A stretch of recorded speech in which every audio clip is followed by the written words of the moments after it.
RG Kar medical college হাসপাতালে মহিলাকে বেইজ্জত করে নিহত করার প্রতিবাদে গর্জে উঠেছে গোটা বিশ্ব, গোটা দেশ, গোটা রাজ্য। আজ ইন্ডিয়ান মেডিকেল অ্যাসোসিয়েশনের উদ্যোগে একটি বিশাল বড় মিছিল, প্রতিবাদ মিছিল অনুষ্ঠিত হলো মুর্শিদাবাদ জেলার বহরমপুর শহরে। আজকের এই মিছিলে হাজার হাজার মানুষ, হাজার হাজার মহিলা লক্ষ্য করা গেল আজকের এই মিছিলে। দেখুন সেই ছবি আখেরিগঞ্জ নিউজ চ্যানেলের পর্দায়।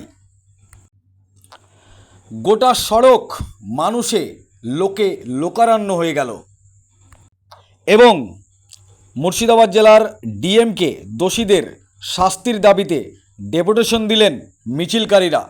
বিস্তারিত বক্তব্য শোনাবো আপনাদের, কি বলেছেন তারা সংবাদ মাধ্যমের সামনে। এই ভিডিওটি যারা দেখছেন চ্যানেলটি লাইক করবেন, শেয়ার করবেন আর সাবস্ক্রাইব করবেন। আই লাভ মাই ইন্ডিয়া, মেরা ভারত মহান। আরজিকরের যে নির্যাতিতা আমাদের সহপাঠী, আমাদের সহকর্মী, তার প্রতিবাদে সারা বাংলায় নয়, সারা ভারতবর্ষে নয়, সারা বিশ্বে তোলপাড় পড়ে গেছে। আজকের দিনে আমরা ইন্ডিয়ান মেডিকেল অ্যাসোসিয়েশনের পক্ষ থেকে এবং সমগ্র নাগরিক সমাজের বিভিন্ন প্রতিনিধি, বিভিন্ন এনজিও যারা রয়েছেন, তাদের সাথে একসাথে ডিস্ট্রিক্ট ম্যাজিস্ট্রেটকে আমরা ডেপুটেশন দিলাম। এবং আজ এই ঘটনার পরিপ্রেক্ষিতে আমাদের দাবি হচ্ছে নিরপেক্ষ তদন্ত হোক, সত্য উদ্ঘাটিত হোক এবং দলমত নির্বিশেষে কোনো রাজনীতির রং ছাড়াই আজকে আমরা এই প্রতিবাদে সামিল হয়েছি। এবং আমরা চাই যে এই ঘটনার যেন কোনো রকমভাবে ধামাচাপা দিয়ে বা লুকোচুরি না করে যারা যারা দোষিত আছেন তাদের প্রকৃতপক্ষে তদন্ত করে সুবিচার করা হোক নির্যাতিতার প্রতি। এবং এই ঘটনায় উপর্যুপরি যা ঘটছে তা দুর্ভাগ্যজনক। আমাদের ইন্ডিয়ান মেডিকেল অ্যাসোসিয়েশনের ন্যাশনাল বডির জাতীয় সভাপতি doctor R V Ashokan, doctor Anil Kumar J Nayak, যিনি অনারারি সেক্রেটারি জেনারেল, গতকাল নির্যাতিতার বাড়িতে গিয়েছিলেন এবং আগামীকাল মানে শনিবার দিন 24 ঘন্টার জন্য সকাল 6টা থেকে পরের দিন সকাল 6টা পর্যন্ত সমস্ত নন ইমার্জেন্সি মেডিকেল সার্ভিস বন্ধ থাকবে। এবং এক্ষেত্রে আমরা অনুরোধ করব যারা রয়েছেন আমাদের রুগী পরিজনদের যে তারা যেন আমাদের পাশে থাকেন। এই লড়াইটা তাদের নিয়েই লড়তে হবে। আমরা কখনোই তাদের বিরোধী নই, কিন্তু দেওয়ালে পিঠ থেকে গেলে যা হয়, আপনারা জানেন যে আমাদের একটি মেয়ে কন্যা সন্তান, যেখানে আমাদের তাদের সুরক্ষা সবার আগে দেওয়া দরকার। কাজের জায়গায় উপযুক্ত পরিবেশ নেই। আমাদের মুর্শিদাবাদ মেডিকেল কলেজেও যে সমস্ত ডিউটি করছেন যারা জুনিয়র ডাক্তার, তারাও বা কীভাবে সুরক্ষা পাবেন। তাই এই সমস্ত দাবিতে আমরা একত্রিত হয়েছি এবং নাগরিক সমাজের প্রতিনিধি দল আজকে রয়েছেন। আমরা ডেপুটেশন দেওয়ার পরে আমরা একটা মিছিল করব এবং আমরা চাইব দ্রুত যেন দোষীরা শাস্তি পাক, অপরাধীদের শনাক্ত করা হোক এবং তাদের দৃষ্টান্তমূলক শাস্তি, ক্যাপিটাল পানিশমেন্ট দেওয়া হোক। সাধারণ মানুষ চিকিৎসা পাচ্ছে না, কবে পরিস্থিতি স্বাভাবিক হবে? জুনিয়র চিকিৎসা কবে শুরু হবে? আমরা বারবারই বলেছি যে যদিও জুনিয়র ডাক্তারদের ধর্মঘট চলছে, কিন্তু সিনিয়র ডাক্তাররা কিন্তু নেমে পড়েছেন। এরকম আমরা সোশ্যাল মিডিয়াতেও দেখেছি যে যে সমস্ত রিটায়ার্ড প্রফেসররা রয়েছেন, সিনিয়র যারা ডক্টরস রয়েছেন, তারা পর্যন্ত সরকারি হাসপাতালে এসে ব্লাড টানছেন। এবং প্রত্যেকটা তাদের জুনিয়র ডাক্তারদের যে আন্দোলন, সেই আন্দোলন থেকে আমরা নিজেরা বক্তৃতা রেখেছি যে তোমরা আন্দোলন চালিয়ে যাও, তোমাদের আন্দোলনের প্রতি আমাদের সম্পূর্ণ সহযোগিতা রয়েছে, কিন্তু তোমাদের ডিউটি আমরা করে দেব।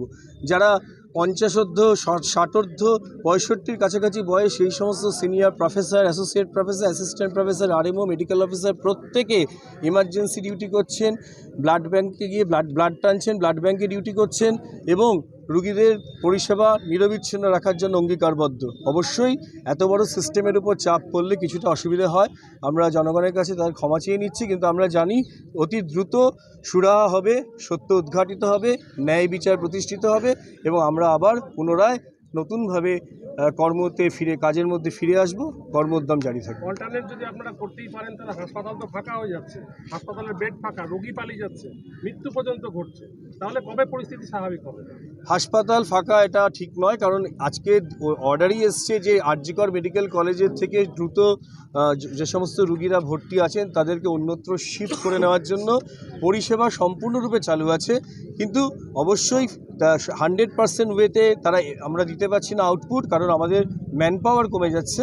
তবে আমরা চাইব যে এটার যে সমস্যার সমাধান হয়ে গেলে যদি আমাদের দাবি দেওয়া মিটে যায়, তাহলে তো কেউ চায় না যে এইভাবে আন্দোলন চালিয়ে যেতে। আমরাও তো রুগীদের প্রতি সমব্যথী এবং সহমর্মী। আমি আশাবাদী যে সমস্যার সমাধান হবে। বলার কি আছে, দেখতেই তো পাচ্ছেন একজন নিজের হাসপাতালে কাজ করতে করতে মার্ডার হয়েছে, এর পরে আর কি বলার আছে বলুন। সুরক্ষার প্রশ্নটা উঠছে বারবার। হ্যাঁ, সুরক্ষার প্রশ্নটা উঠছে বারবার, যে কথা হচ্ছে হাসপাতাল কি সুরক্ষিত নয়। সুরক্ষার প্রশ্নটা মানে তো সুরক্ষাটা দেওয়া যায়, কিন্তু এটার মধ্যে একটা বিরাট গাফিলো প্ল্যান ব্যাপার আছে। ইচ্ছে করে সুরক্ষাটা দেওয়া হয়নি। Administration nose everything. পরবর্তী আপনাদের কি পদক্ষেপ থাকছে আজকে যদি? পদক্ষেপ মানে এখন আমাদের যেটা মেন প্রথম এটা হচ্ছে যে এখন যে ঘটনাটা ঘটেছে কোনো রকম আই ওয়াশ না করে, যে কোনো লোককে না ধরে, প্রপার যাকে লোক হয়েছে তাকে ধরে তাকে দৃষ্টান্তমূলক একটা সাক্ষী দেওয়া উচিত, যাতে ভবিষ্যতে আর কেউ মানে এই কথাটা ভাবতেও না পারে। হ্যাঁ, নাম ডক্টর অরুণাংশু ভট্টাচার্য।